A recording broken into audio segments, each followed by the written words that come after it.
What's going on, guys? This is Amian from The Lookout, and I'm here with Marek, who took second place at the Pyrkon event with his Finn deck. Marek, say hi. Hello. Hello, everybody. Yeah, so he's an awesome player. He played Finn to the finals.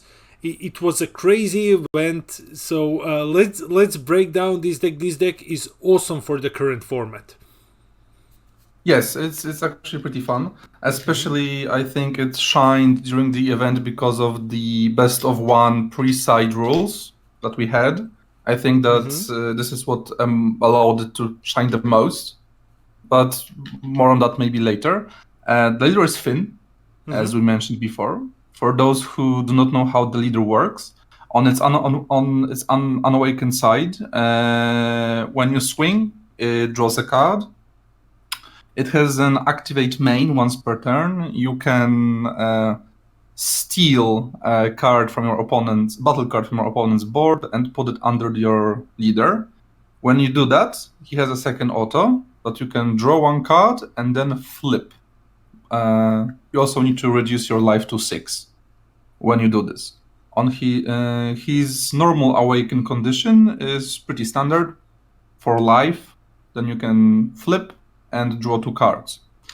Where it gets cool is on his awakened side, where he gains plus 5k for every card underneath him, and that's permanent. With his auto, when you have for each when you have cards under him, you can pick a 1 keyword skill that is on the cards beneath the leader, and then he can use it. And for activate main, he can once again just take a card from opponent's battlefield, battle area, and then put it under himself. He's a very versatile leader that I really enjoy.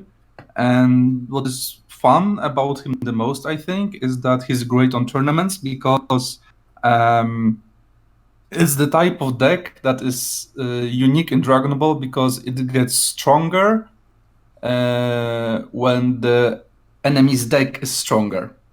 So it progresses kind of in a way. The best way to defeat him, for example, would be, for example, a Ginyu Force deck that relies on no keywords whatsoever and just spams the field with 15k beaters, for example, because then you cannot use Finn to gain advantage, for example, by stealing keywords. Yeah, it's one of those decks that gets stronger over time as power creep happens and more stronger decks arrive.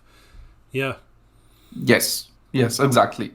So that's why I think it's pretty fun for tournament scene because it's kind of a place where everybody takes their best decks. So he kind of shines there and loses a little bit, for example, on your local game store tournaments or other places where people prefer to play for fun. Because then you have less fun because you can't integrate the advantages of other decks for yourself. True. Okay, I'm gonna start with the Finn engine. Let's call it like that. Okay. First would be 4 Towa calling for the hordes. It's a very good turn 1 play. For her auto, she allows you to search for an android to up to cost of 3. You search top 5, then you pick an android to the cost 3 or less, or a unison with a specified cost of 2, which we will be using in this deck. But more on the unisons later. Another cantrip that I play is 4 pieces of Towa Twisted Sister. It's not the most glamorous card, I would say, but it has a very specific purpose in the deck, which I will go into further detail when we go to the pre-side and sideboard situation. Those 2 are also important for the Mira engine that you're using in the deck. Next, we have the Finns. I play 3 Finn Evolutionary Premonition. 3 Fin Unison Absorber, 2 Fin Coercion Incarnate, and 3 Fin the All Absorbing. Now, each of those have their specific purposes in the deck. Nowadays, with the meta shifting very hard into the Unison area, with the new support from the newest set, the Goku GT deck, for example, or the Yellow Goodness that we got, Fin Unison Absorber is a very nice addition. For those who do not know, it's a 2-cost, 15k. If an enemy has a skillless card on or battle card or a Unison, you can, when you combo with him, you can pay 1 black, and then at the end of the battle, he comes out to the table. And his second auto, if your leader is Finn, he basically steals the Unison underneath himself, and at the end of the turn, he gives it back, skillless until the end of the game, and with 2 markers only. Yeah. So it is a very good. Yeah, with the current set, that's very Unison heavy. That's an awesome card to have. Like, this is very dangerous for some decks. Yes. Unfortunately, he does not have Deflect, and he does not have Barrier. So he is very prone to removal. The worst that could happen to him are all the counter plays that have the terrifying instead of being played sentence. Because if he manages to be if you manage to put him on the table and steal the Unison, if he dies with the card underneath him, the card goes to the drop. So the opponent also loses value because he kills his own Unison. Okay. Yeah. If it is a counter play that is instead of being played, then unfortunately there's nothing we can do about it. Yeah, the Unison is safe, and we lost energy. Yeah. Okay. The other Fin is the Coercion Incarnate. This is the removal of the deck. During the tournament I did not use him at all, I believe, because the 8-drop was more helpful. But this is a good card to have in your deck. I don't think more than 2 is necessary. It's very situational. It's a Deflect, 15k, 2-drop, needs 2 black energies. When you play him, the opponent picks 1 battle card in his battle area, and the rest goes to the warp. Of course, it does not remove barrier cards. But for example, against something like a red Bardock with the Bardock crew bond mechanics, it can be pretty useful. Yeah, so it's good against like practically almost anything now, except like Yellow Trunks Jita, where like everything important is barrier. So. Yes, this deck has one way to deal with barriers, and we will get to this soon. But yeah, barrier decks are really a pain.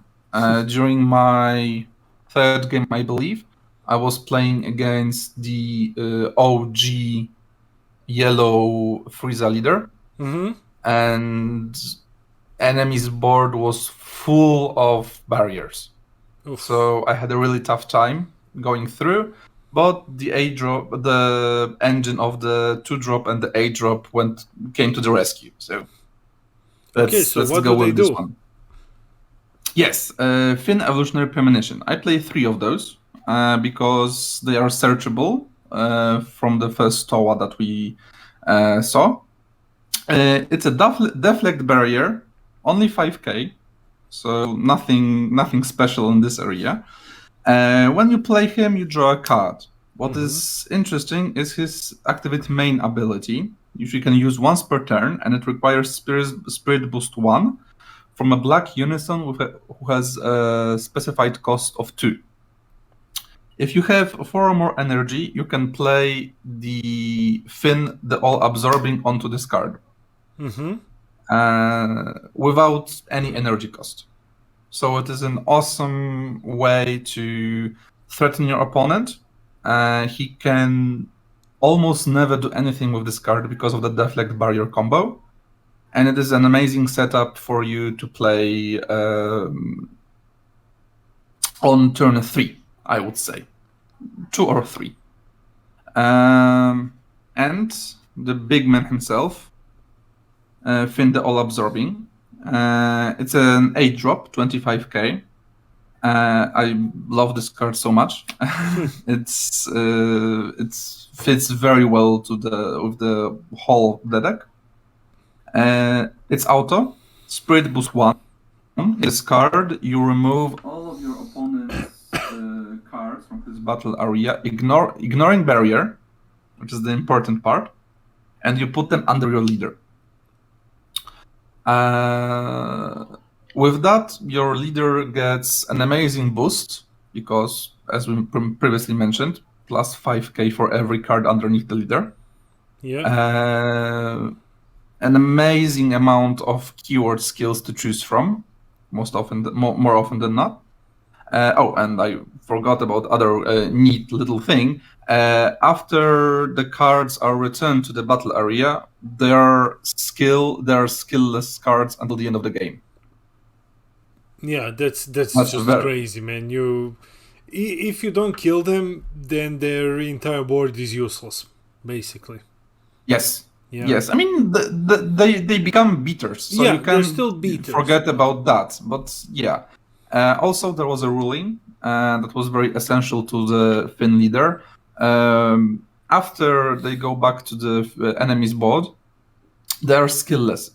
But when you steal them again, they do regain their skills. Mm-hmm. So, for example, if you take away, let's say, the new critical Goku from the GT deck, the 3-drop, the first time you take it and then you give it back, it's a skillless. Next round, if it survives and it's still on the board, you can take it again, and you can take the critical keyword again, and so on and so on and so on until the card is in the battle area. Nice. But yes, going back to the 8-drop, the two cost is just one way of playing him. The other one is built into the card itself for 3 energy. If you have 4 or more for 3 black energy. If you have 4 or more, you can play the card from your hand. Mm-hmm. And then again, you can use the Spirit Boost 1 to suck up the whole of the opponent's board under your leader. And a tiny extra bit of removal, it's Activate Main. If it's in rest mode, you can discard a card from under your leader to your opponent's drop area, of course, and then you can restand him. So he's basically 25k removal dual attack. That's scary, man. That's really terrifying. It's very scary. It's very scary. Okay, the other engine I play in the deck is, to no surprise, I guess, to anyone, the Mira engine. Mm-hmm. So I have 4 copies of Mira Vow of the Creator. The promo card from, I believe, 2 or 3 sets ago. It's an Overwhelm 3. When you play this card, draw 1 card and then choose one card from your hand and put it into your warp. Not necessarily scary, but the cool part is its Union Absorption. Mm-hmm. For 3 energy, if you have 4 or more energy, you can place 1 Towa card from your warp under this card, and then on top of him you can play the big boy Mira Creator Absorbed, of whom I have 4 copies here, and it procs its ability. Mm-hmm. When this card is played using the Union skill, your opponent has to warp 3 cards from his hand, and then it gains double strike. Combining it with its auto that it gets plus 5,000 for every card in your warp, it's an amazing finisher. It is very hard to deal with because it has deflect. And even if your opponent manages to get rid of it, still most certainly your auto will go through, so you will rip 3 cards from his hand to his warp. I had a situation like that during my that would be my 4th game against King Vegeta. When with the combined powers of Jiren and the Videl counterplay, he managed to minus 30 this card, but it still did what it's supposed to do in ripping 3 cards of his hand from his hand. Yeah, that's like a lot of dangerous stuff that I'm seeing in this deck, man. Like, oh, don't worry, there is another engine in here because why only 2? We have a third one, and one could say it's a black staple at this point, which actually surprised my opponents a little bit, and that would be 3 cantrip Son Gokus challenging a demon god. Easy, 1 drop, 5k, when we played, draw a card. Nothing scary, nothing serious. Next, we have 4 super combos, and that would be the Xenovegeta ones. I like it in this deck. Unfortunately, sometimes you're not able to use it. There were moments when it was stuck on my hand because I was on 5 or 6 lives, because the leader can awaken basically turn 1. And well, it was problematic a bit, but I don't think we have a better black super combo right now. So when it works amazing. When it doesn't, well, we still have other options, like 1 SS3 Gogeta Thwarting the Dark Empire. Even limited, it's a very good card. You can overwhelm it, easy. You can fusion it because you have the ability to put the Goku and Vegeta into warp because of our Mira engine. And with both ways, it's a 1 energy 25k double strike. So it's pretty good. When it wasn't limited, to be fair, I did not feel the limitation so hard because of the unique keyword, to be honest. So it did not hit me as hard as I thought it would. And last 2 cards from this engine would be the SS4 Gogeta.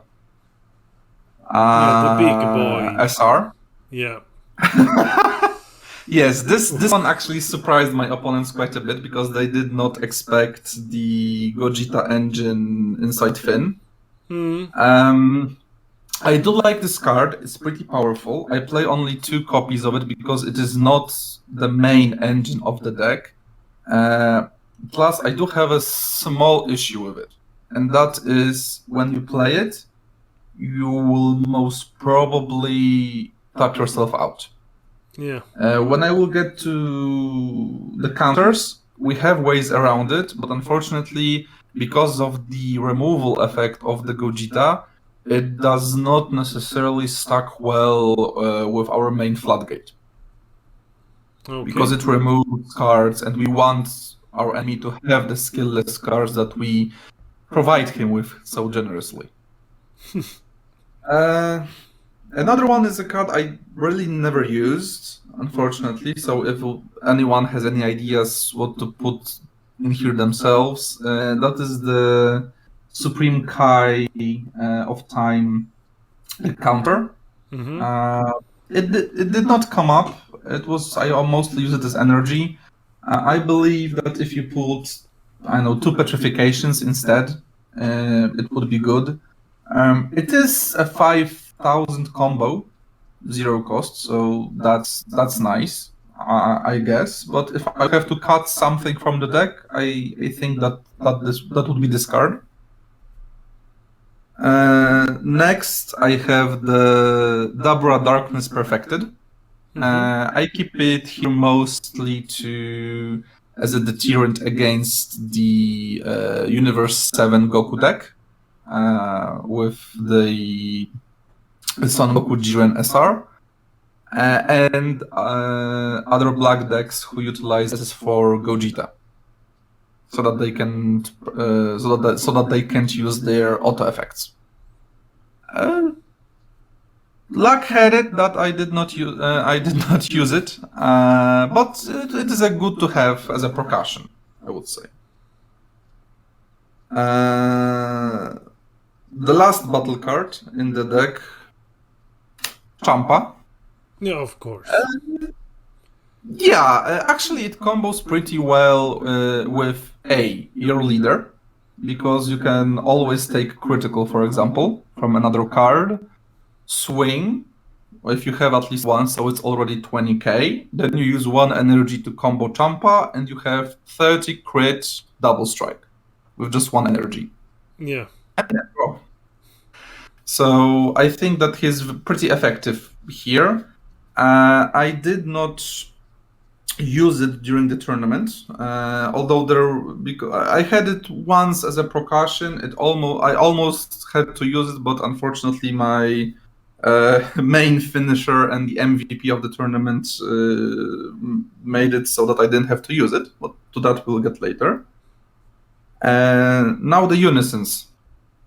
I play 4 SS4 Bardocks. I like this unison mostly for 3 reasons in this deck. One, it's a black unison with a specified cost of 2. So it automatically is searchable with the Towa cantrip that we saw at the beginning. So that's reason number 1. Number 2, you get on the +1, you get to draw a card. Easy, nice, also very very basic, but also very helpful. Yeah, draw 1. What I really like about it is the auto effect. Once per turn, when you activate Spirit Boost, you choose a battle card from your opponent's drop and send it to warp. This is key against fighting for example, green decks who use Ribrianne and other cards that they use from drop, and U7. I know that the U7 Goku has the permanent that it cannot, that the player cannot put their cards from drop to warp, but this only applying to them. This card allows you, as the owner of the card, to put cards from their drop to their warp. Yeah, so like if they're unfortunate enough to like mill their secret rare or something, you just remove it, and it's one less threat to deal with. Exactly. Plus, we do Spirit Boost quite a bit in the deck. As I mentioned before, with the Finn engine, we have the 8 cost that has a Spirit Boost 1 when played. The 2-drop that with Spirit Boost allows to play the 8-drop on top of him.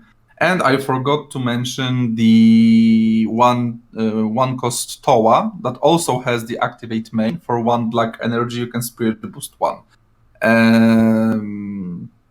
So it is also a way to proc the auto from your Bardock.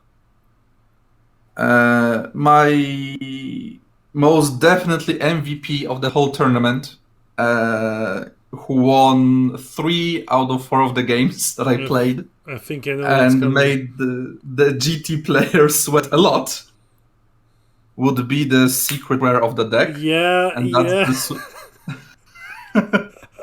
oh man, that's one that you don't see often, man. Yes, and I think it is a crime that you cannot that people do not use it more often. First of all, the most important reason, when you play a Finn deck, you should have a secret rare with Finn on it if you have it. This card gave me most of my wins during the tournament. And it's first of all, people did not expect to see it here. It is not the most meta black secret pick that you could make. You could take one of two Kais, for example. They're both pretty good in the deck. One more for offense, the second one more for defense. You can use Xenopan if you want, but I think that the deck itself has enough capabilities for defense. And this is a pretty nice offensive option. For those who do not know how this works, because it's a yellow card, you can use it for 4 energy. You can play it with your Finn leader. It has the Empower keyword, black/yellow, or yellow/black, Empower 2. So, if we have our Bardock, even with 1 marker on him, which is important, we can play the secret with 5 markers on it. Mm-hmm. Doing so already allows us to use its -4 effect. But first, on its auto, +1, when an enemy declares an attack on you, you can +1 and untap this card.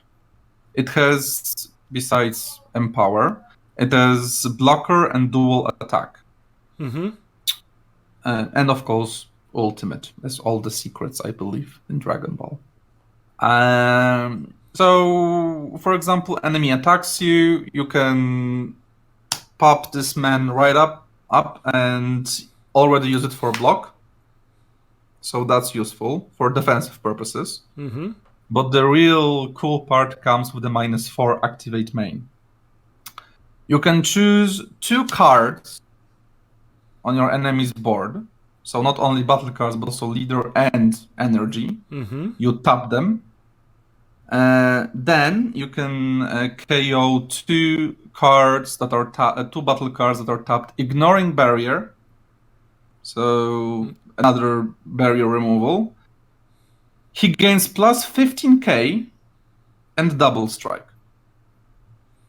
Yeah, it's a monster. That's you, and he still has like dual attack and dual attack, double strike, blocker that withstands himself when enemy attacks.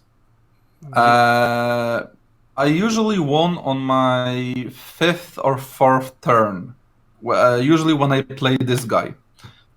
Enemy wants to feel safe. He has some, he has 4 HP, 2 energies still up, so he feels pretty safe. This bad boy comes up, tap the 2 energies, no violent rays, no nothing.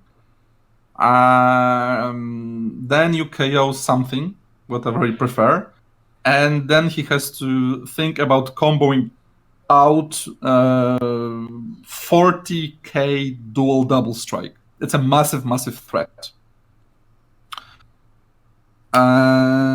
Next, we go to the negates. I play 3 support of the Dark Empire. Mm-hmm. It's useful. You are often on 5 security.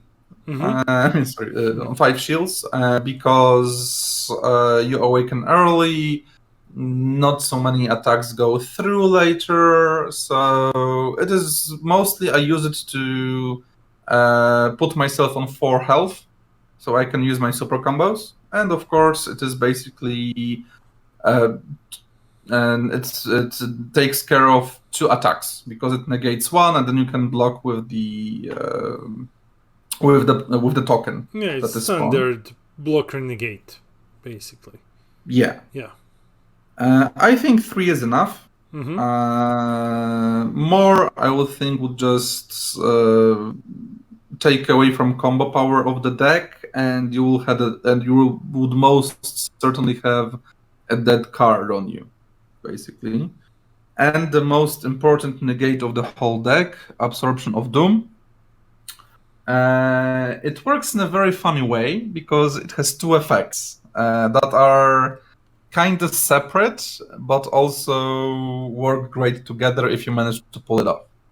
The counter attack portion of the card basically says that if your opponent has skill-less battle card or unison card in play, when you use this card to negate, he only will have 2 more attacks. So that's one effect. Okay. The second effect is the permanent. That if your enemy has more than two or more battle cards in his battle area, you can activate the counter skill for free. Now, one does not mean one can work without the other and vice versa. Okay. So that's the funny part, and I used both separately during the tournament. I had to pay one so that I would be able to floodgate my opponent, and I was able to pay it for free twice without the floodgate effect. It's very versatile. I really like it, and it really helps to build defenses for this deck. Nice. Now, I mentioned sideboard. And why I think that this deck shined because of the rules of the tournament in general. Yeah, the tournament was best of 1 pre-side. If some of our viewers still don't know, it's a best of 1 pre-side deck, so both players reveal their leaders and then they have 1 or 2 minutes to sideboard in. Yeah. Yes.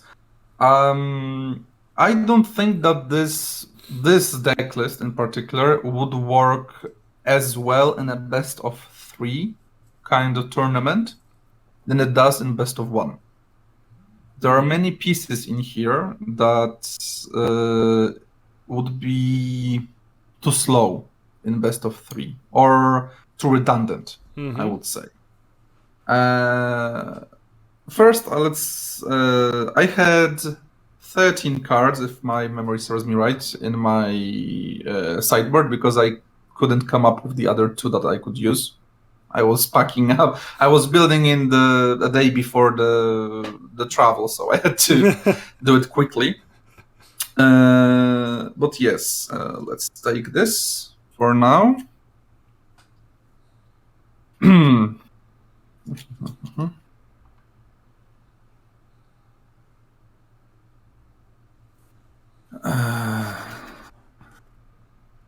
So, 3 petrifications. It's an amazing card. It's, I think, best negate in the whole black color, especially in this meta. It's amazing against red. It's amazing against black. More and more cards have really irritating effects. So it is awesome that it allows you to block it. Next, I have 1 Realm of the Gods, Crimson's Hero Strike. It's black removal. Most decks nowadays play cards that have bigger cost than they have energy. So, and some cards do have really nasty effects when they stay on board. So it's a nice, easy removal, and also 1 costs 10k, I believe, combo. So yeah, I did not use it. I think I did sideboard it once, but did not end up getting it in my hand during the game. So next would be the 3 Super Kamehamehas. It's a pretty good card. I mostly use it to bully brawly BR players because it's an amazing way to stop. It's amazing card to stop their momentum with the 3-drop, which they can later swap into the 4-drop. With the recent bans and changes, I did think that we might see a couple of brawly BRs. I was wrong, but that's what sideboard's for. Yeah, it's a precaution. 2 Kotsukais. This ones I actually used during my second game with the Android 16 player. It did help me a bit to mulligan my hand and to be able to slow down his arrivals. The effect did actually proc, so he did lose 2 cards from his hand. One, Jiren Survival of the Fittest. This deck does not fare well against blue. Yeah, man. Blue. Yeah, I'm filming so many of these deck profiles, and a lot of more are gonna come out in upcoming days from this event, and everyone says, man, I hate blue. I'm sideboarding as much as I can to stop it. So it's so scary. Yeah, the Android. The one of the biggest advantages of this deck that I did not mention, I think, is its draw power. You draw like crazy. I almost went through the half of my deck every single game, and the combo power that it has is one of its powers. Mm-hmm. So Android 17 that comes up is really a silver bullet here. If I can avoid it just by having this one card, I would actually even put 2 just for good measure, to be honest. Because I had my share of games against blue with this deck, and yeah, this Android frightens me. It's very dangerous. Okay, another card, the one-off, is the Mask Sign Brainwash No More. It's a very interesting tech card for black.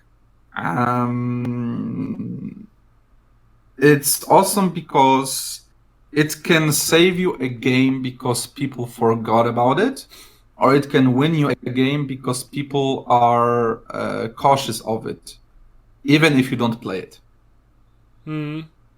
For those who do not know, it's an overwhelm, but that's not the most important part of the card. What is important is its activate battle effect. For 1 black energy, you can crit a life and then ignore double strike, triple strike, quadruple strike even. Yeah.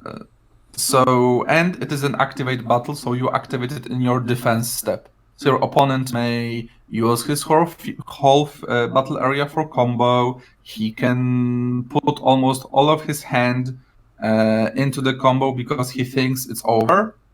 And then just for 1 energy, you just say nope. It's an amazing card, and I think one-off is okay. The last 2 cards are the anti-green Daburas, Ritual at Hand, with the Xeno Cell coming back. Yeah, everyone sided this, man. This is... Yeah, it's only 2 cards from 15, so it's a sin not to sideboard this if you know that you're going for an event. Yeah, and the advantage that they can give you is insane. Like, if you get to use them, it just feels bad, man, for hand destruction. Yeah, for those who do not know, for 1 energy, when this card is discarded from your hand by an enemy effect, you can pay 1 to play him. When you play him, you draw 2 cards. So it's an awesome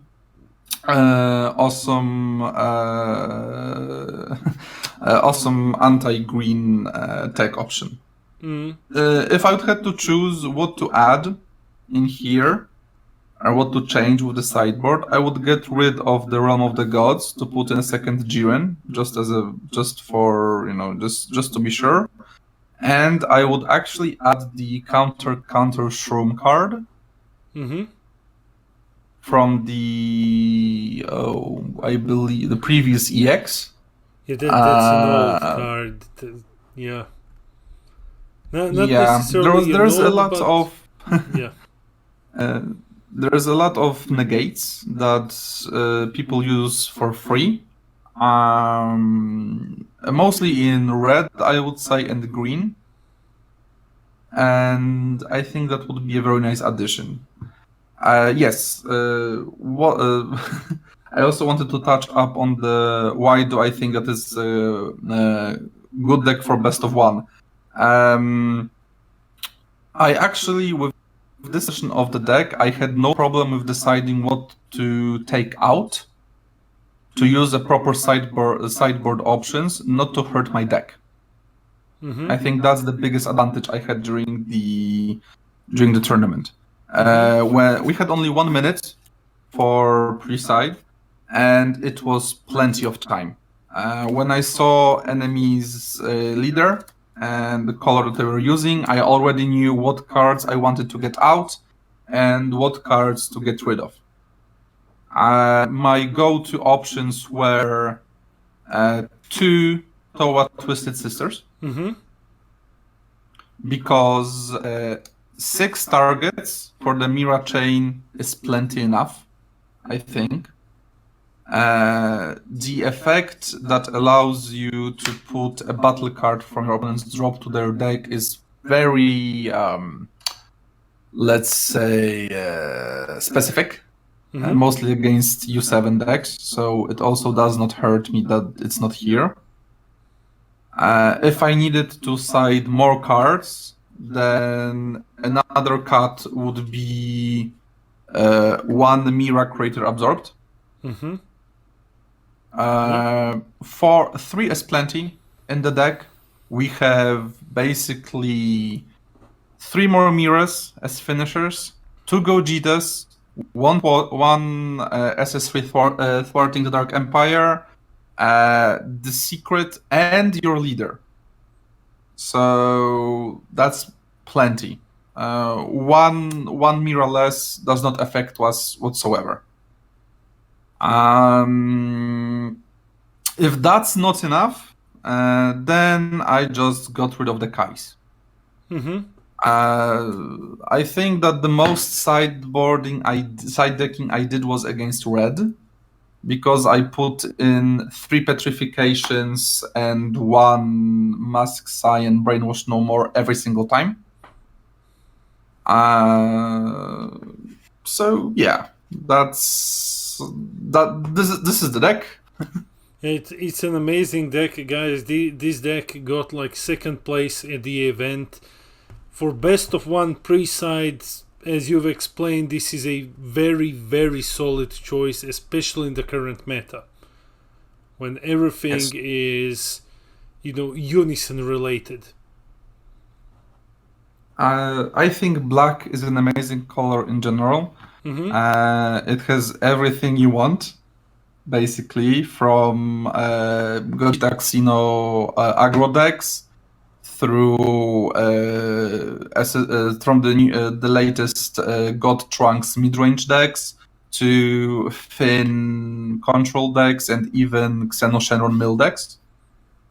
So I like the versatility that it gives me, and I think that Finn, especially for the best of one, with the sideboard and all the other stuff, I think it's the most potent one for this kind of event. Awesome. Thank you, Marek, for showing us the deck.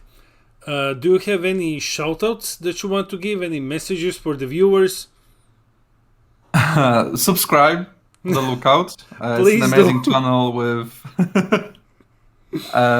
awesome content. I would like to make a shout out to Pyrkon for to the group that organizes it all.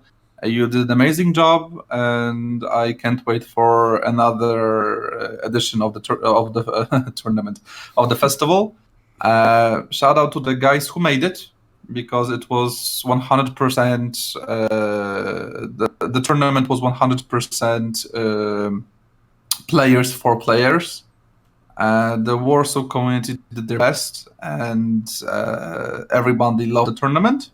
And I hope we will get even more people and even more recognition next year.